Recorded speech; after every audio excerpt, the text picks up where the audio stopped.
wife used to fart when she was nervous. She had all sorts of wonderful idiosyncrasies. You know, she used to fart in her sleep. You're not perfect, sport. And let me save you the suspense. This girl you met, she isn't perfect either. But the question is whether or not you're perfect for each other. Maybe you're perfect right now. Maybe you don't want to ruin that. But I think that's a super philosophy, Will. That way you can go through your entire life without ever having to really know anybody. People call these things imperfections, but they're not. Oh, that's the good stuff. And then we get to choose who we let into our weird little worlds. You're not perfect, sport. And let me save you the suspense. This girl you met, she isn't perfect either. But the question is whether or not you're perfect for each other. Well, I think that's a super philosophy, Sean. I mean, that way you could actually go through the rest of your life without ever really knowing anybody. My father was an alcoholic. Me and drunk. He'd come home hammered, looking to wail on somebody. So I'd provoke him so he wouldn't go after my mother and little brother. Interesting nights were when he wore his rings.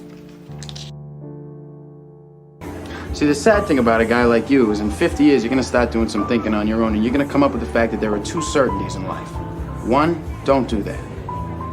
And two, you dropped 150 grand on a f***ing education you could have got for $1.50 in late charges at the public library. What is your obsession with this money? My father died when I was 13 and I inherited this money. You don't think every day I wake up and I wish that I could give it back?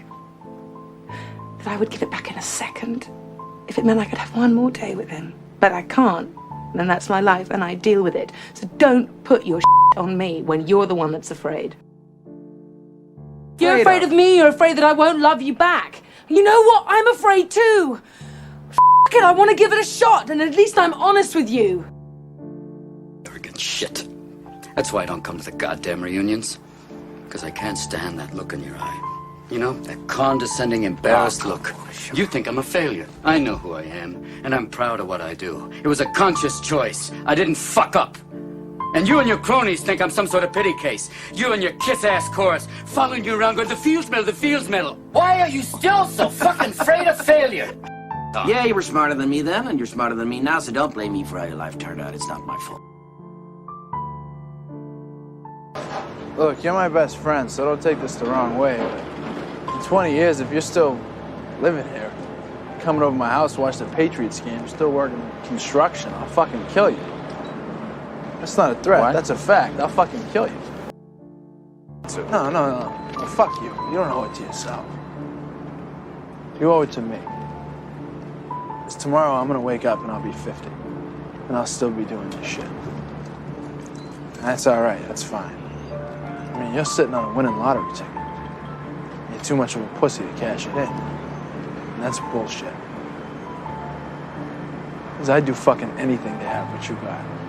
So would any of these fucking guys. It'd be an insult to us if you're still here in 20 years. Hanging around here is a fucking waste of your time. Because you'll have bad times, but that'll always wake you up to the good stuff you weren't paying attention to.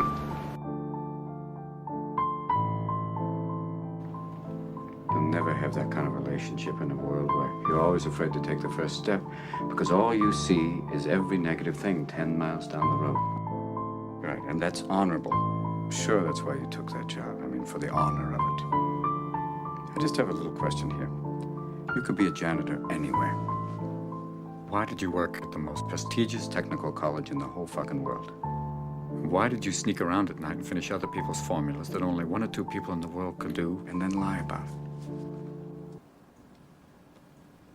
Because I don't see a lot of honor in that, Will. Legal precedent, Your Honor, going back to 1789, whereby a defendant can't claim self-defense against an agent of the government if that act is deemed a defense against tyranny, a defense of liberty.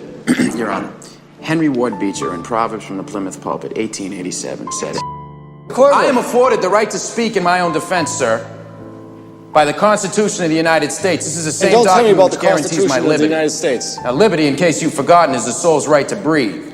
I mean, it cannot take a long breath. Laws are girded too tight. Son, my turn. I've been sitting here for 10 minutes now looking over this rap sheet of yours. I just can't believe it. June 93, assault. September 93, assault. Grand theft auto, February of 94. Where apparently you defended yourself and had the case thrown out by citing free property rights of horse and carriage from 1798. Joke. January 95, impersonating an officer. Mayhem, theft, resisting, all overturned. I'm also aware that you've been through several foster homes. The state removed you from 3 because of serious physical abuse. You ever heard the saying, any port in a storm? Yeah. Yeah, maybe that means you. In what way? Maybe you're in the middle of a storm, a big fucking storm. Yeah. The sky's falling on your head, the waves are crashing over your little boat, the oars are about to snap. You're just pissing your pants, you're crying for the harbor, so maybe you did what you gotta do to get out. You know, maybe you became a psychologist. If you ever disrespect my wife again, I will end you. I will fucking end you. Morgan, let's see if you can get this one. I've got a little story for you. All right. There's an old couple in bed, Mary and Paddy. And they wake up on the morning of their 50th anniversary. And Mary looks over and gazes adoringly at Paddy. She's like, oh, Jesus, Paddy. You're such a good-looking fella. I love you. I want to give you a little present. Anything your little heart desires, I'm going to give it to you. What would you like? Paddy's like, God, gee, Mary, that's a very sweet offer. Now, in 50 years, there's one thing that's been missing.